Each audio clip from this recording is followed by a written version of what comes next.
Floriane Chérel, je suis marseillaise, architecte d'origine et j'ai tourné la page sur l'architecture il y a une dizaine d'années pour me consacrer entièrement à la peinture, au dessin. J'ai toujours dessiné depuis toute petite, quand j'étais étudiante également. J'ai toujours mené de front le dessin plus mes études en même temps. Et je voulais faire des études d'art de toute façon.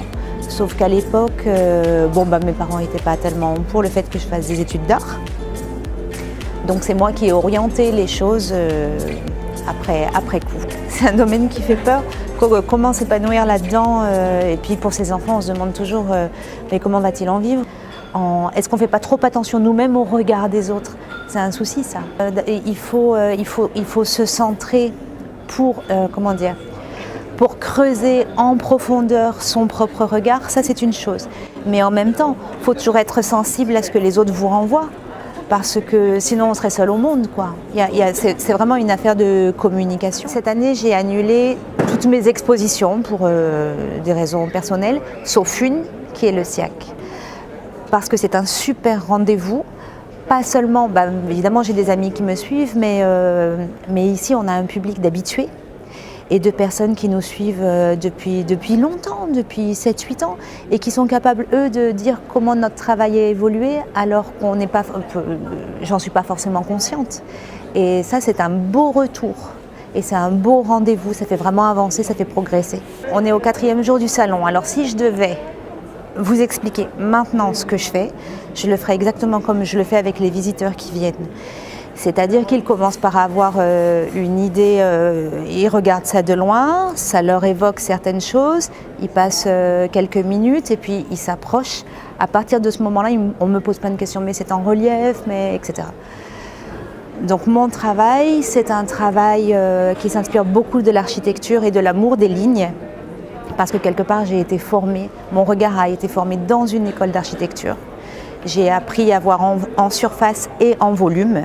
Et j'ai besoin, moi, de rentrer dans un tableau pour que le tableau me raconte une histoire. Ça veut dire que j'ai envie de rentrer dans l'objet, donc il y a du relief, mais j'ai aussi besoin que ça me fasse m'évader. Et ça aussi, c'est une dimension supplémentaire. Et ce public que j'ai eu, j'ai jamais autant parlé de mon travail, jamais. C'est-à-dire que d'habitude, j'ai toujours 5 minutes pour m'échapper. Là, j'ai pas pu. J'ai pas vu le temps passer. Et je pense que j'y ai pris du plaisir. Et oui, je suis émue, voilà.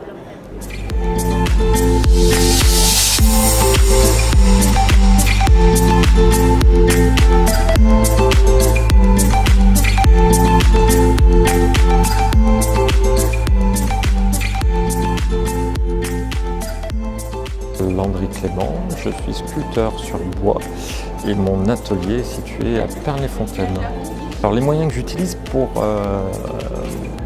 réaliser mes œuvres, c'est déjà ma force physique et mon imagination.